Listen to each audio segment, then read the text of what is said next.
Let's turn to treatment, Dr. Wakelee. On a basic level, what are the goals of treatment for lung cancer? So with lung cancer, we'd love to cure everybody. That's the ultimate goal, and do it in a way where people are able to continue living their life as they were before the cancer diagnosis. The ways that we do that, first of all, we've got to find the cancer, and that's where screening is such an important aspect of things. If we can find the cancer at an earlier stage, we're more likely to be able to cure someone. So what do I mean by earlier stage?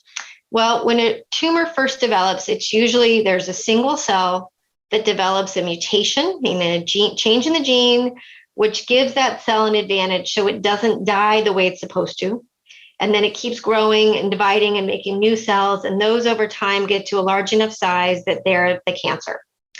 And given more time, those cancer cells start to spread into other parts of the body, usually first into what we call the lymph nodes, and from there then into other organs in the body. And the stage refers to how far has the cancer spread. So a stage 1 cancer is still in that ball of cancer. Stage 2 means that it's spread into some lymph nodes. Stage 3 is it's spread into more lymph nodes, usually in the center part of the chest or mediastinum. And that's where it starts to be much more difficult for the surgeons to be able to truly remove all of the cancer. And then stage 4 means that the cancer is not something that we're going to be able to remove with surgery. It's spread either within the lung to the lining of the lung, or it has spread to other organs in the body. And so when we talk about those stages, that 1, 2, 3, 4, it's a bit more complicated than that. But I think for most people, if they just think about it, it's stage 1, just the cancer, stage 2, lymph nodes in the lung, stage 3, lymph nodes in the center, and then stage 4 elsewhere. That's a good way to kind of wrap your head around it. Yeah. And when we talk about stage 1 and 2, that's the truly early stage where we hope to be able to cure people with surgery.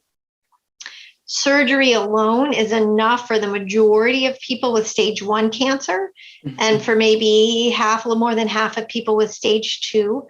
So how can we be better than that? Well, that's where there's been a lot of new advances. So adding chemotherapy after surgery can help a lot of stage 2 patients.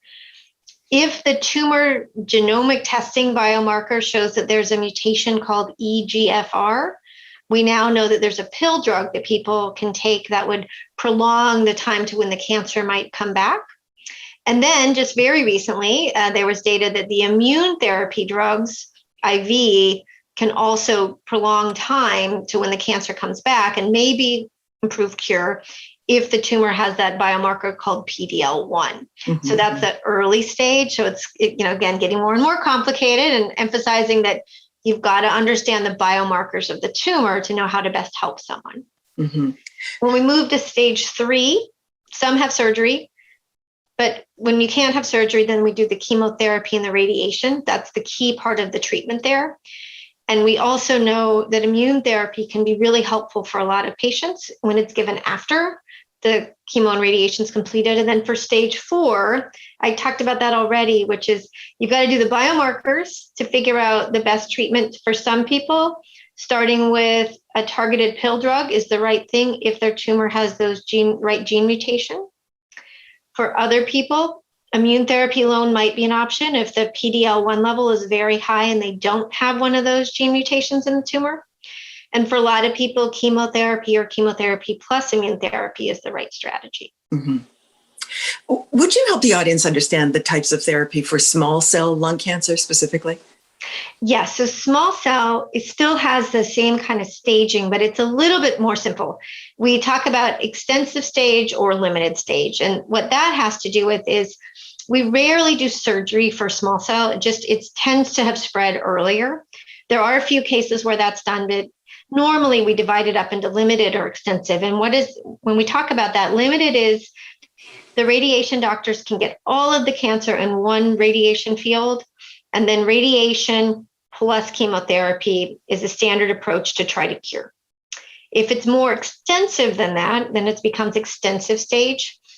And the best treatment are going to be chemotherapy plus those immune therapy drugs added together. And so the chemotherapy drugs that we use for non-small cell and small cell The platinum drugs play a role in all of it. The drug we partner is a little bit different. There's a drug, etoposide, we use a lot in small cell, and a lot of other options for non-small cell. And then the immune therapy drugs, there are a lot of options that are fairly similar for both small cell and for non-small cell.